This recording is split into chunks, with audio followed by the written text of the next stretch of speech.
There's a great scene in the movie Nixon where they're getting ready for the first ever televised presidential debate. And they have Kennedy over there with his makeup on, cool as a cucumber. Nothing's going to faze him whatsoever. And then they go over to Nixon, who had just gotten out of the hospital, absolutely pouring sweat. And it's great. The campaign guy says to one of the, hey, couldn't you have slapped some makeup on him? And the guy playing Bob Haldeman says, it's not a beauty contest. So the guy immediately shoots back, well, you better hope not. That's exactly how I feel about the Unihertz Titan Slim. You better hope it's not a beauty contest, because as you can see in the pictures, I'll post a link to his Twitter below because I don't want to use his images without his permission. Tech Odyssey's got his, posted some great shots, including one, a direct comparison side by side with a Key 2 LE, and boy, is it a chunky boy. Once again, they have to stop using terms like slim and pocket because I don't think they translate quite the same as they think they do. Nothing slim about that phone. And that's okay. Maybe that was to avoid some sort of lawsuit over the Key 2, or it was to make it the battery, hopefully 7,000 milliamp hours. The thing is this thing. And you can see with his, even if you don't know that the thickness of a Key 2 LE, which is a relatively thin device, especially one with a keyboard, you could see just based off his photo what the USB-C port size is, and they bulk around it. This is going to rival your S22 Ultra and perhaps even be a little bit thicker. And it's, I think, 204 grams is the rumor, if you believe the stuff on crackberry.com, the different specs that were leaked. There's no power plant spec, by the way, which I think is interesting, and no RAM spec. But they had the screen and some other things, Bluetooth 4.1, all the stuff that, all right, whatever. But we'll see what's actually powering the thing. That should be interesting. And, of course, when Unihertz speaks to updates, but they did open up not the pre-order, but you could sign up, and they say for 43% off for the early bird. That's what's going to be the discount. But on design, it questions how thick of a device that you're willing to put in your pocket. We gave them a pass on the Titan Pocket because it was a classic form factor. It was a small footprint, so you could get away with something like that. The Titan you kind of give a nod to because it's a passport type device. It's a really just chunky boy. But this is going to be a regular phone.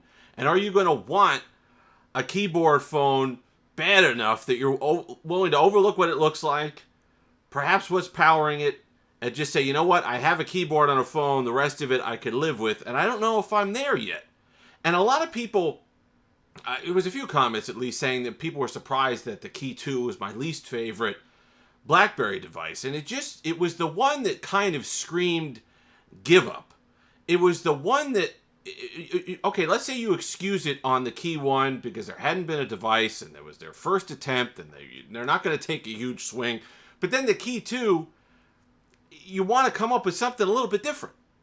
There's no reason why, with all the technology, it needs to be high technology. There was going to be a slider for the onward mobility one. That's been around for 100 years. The sidekick, T-Mobile, was essentially a flip-out slider type deal. You've had slider phones forever. It's not like we're cracking new technology here.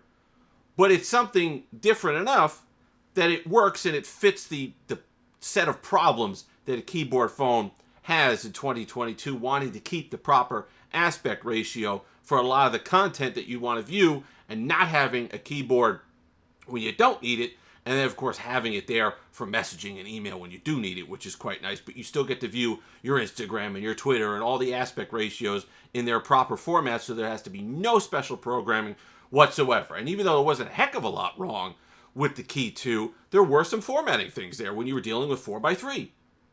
It didn't quite work on a lot of apps. And that's something that you'd hope to avoid, especially when there's technology that can avoid it. And it's not Unihertz's first stab. And I give them credit. They did the passport type looking one, and then they did the classic type looking one. I just wish for their third one that they would have taken another big swing.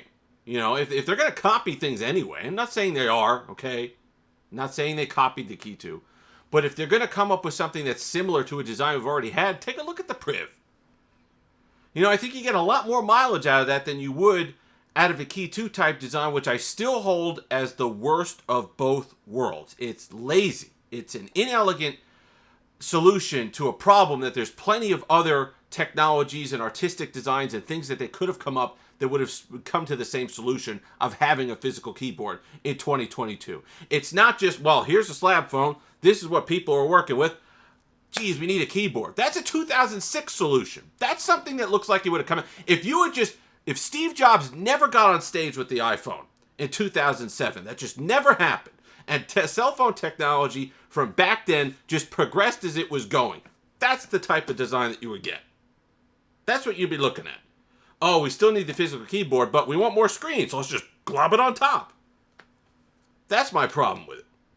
It just doesn't give you that sense that there was some sort of design element here, or some sort of creativity or innovation with how they did it. It was just, okay, well, there's X amount of space that we have with a footprint that you usually get with a slab phone. What are we going to do? We need to figure out a keyboard there. Oh, I know. Let's chop off the bottom third and put the keyboard there. Passport didn't do that. Classic didn't do that. Classic sort of did that, but they originated it, so it's okay. Priv didn't do that. So when you come into a new design, I kind of want to move away from those key designs in 2022. Hopefully, listen, I'm going to support it. There's going to be one here on the channel, right? I understand we're in a position that's kind of like, hey, someone's doing keyboard phones, so we need to support them. Make sure that they make more keyboard phones. And that was going to be the case with Onward Mobility, right? You had to buy the device, make sure, hope that they were able to make a second device and third devices and bigger swings when it came to the designs, and they take chances. Unihertz, this is their third device. This could have been a big swing, and it just didn't. I mean, third device was a keyboard device, but it just didn't quite.